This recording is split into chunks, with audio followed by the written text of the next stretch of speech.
Another thing to consider while working here at Western Cedar Supply is pulling delivery tickets. During our busy time, this will be 90% of your day. So this is something you're going to want to get really familiar with. It's not too difficult, but there are certain things you need to remember and keep in mind when pulling delivery tickets. Here's a few of those.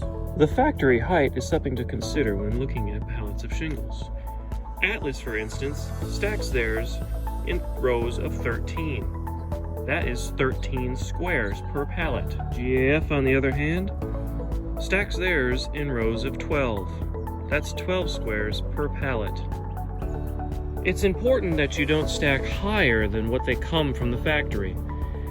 This in part is because they can become cumbersome to handle when they get too high, but more importantly, they can become too weighted and difficult for the forklift to carry.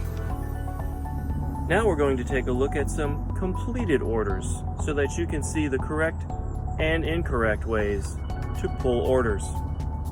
Some things to consider when pulling orders is to make sure that you have full pallets, and any partial pallets get the accessory shingles, which would be the hip and ridge and starter shingles. You'll want to stack those on one of the shorter pallets. Another thing to consider when stacking the pallet is that you'll have to put felt and other rolled accessories on top of the pallet.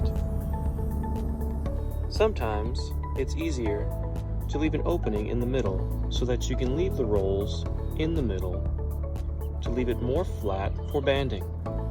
Another important thing to consider when the order is pulled is that you put the last 3 digits of the delivery ticket number somewhere visible on the pallet. This order, the marker was becoming too light to write because it had gotten wet, so they elected to put it on a piece of cardboard. This too is acceptable. When it comes to accessories, you're going to want to pull those and put them on a separate pallet. When you're finished, also put the last 3 digits of the delivery ticket number somewhere visible on the material.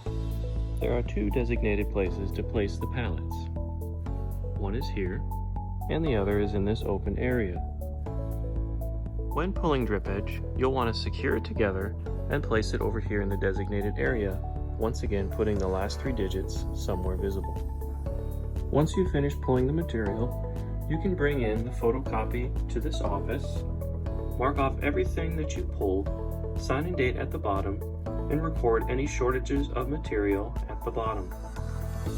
If you're out here working, pulling an order, and you hear a customer pull up, it's vital that you stop what you're doing and always go and help the customer first. Then, when you finish helping them, you can come back and finish what you were doing. No matter what you're doing outside, our number 1 priority is to always make sure the customer gets taken care of. If you're working on pulling an order and it's not going out that moment, then stop what you're doing, go and help the customer, and then come back. Something else to consider when you're loading or unloading a customer is that you make sure before you do anything that you see their ticket. This will be in the form of a cash ticket, a packing slip, invoice, or a handwritten ticket. You're going to want to make sure you check that ticket that has today's date, and then you can go and load or unload the customer from there. Another thing that we do is we unload trucks that have material that we need. If you're working on an order that's not going out at the moment, or that is being picked up by a customer, stop what you're doing, go unload the truck, check the material, sign the paperwork, turn the paperwork in to Denise, and then come back and finish your order.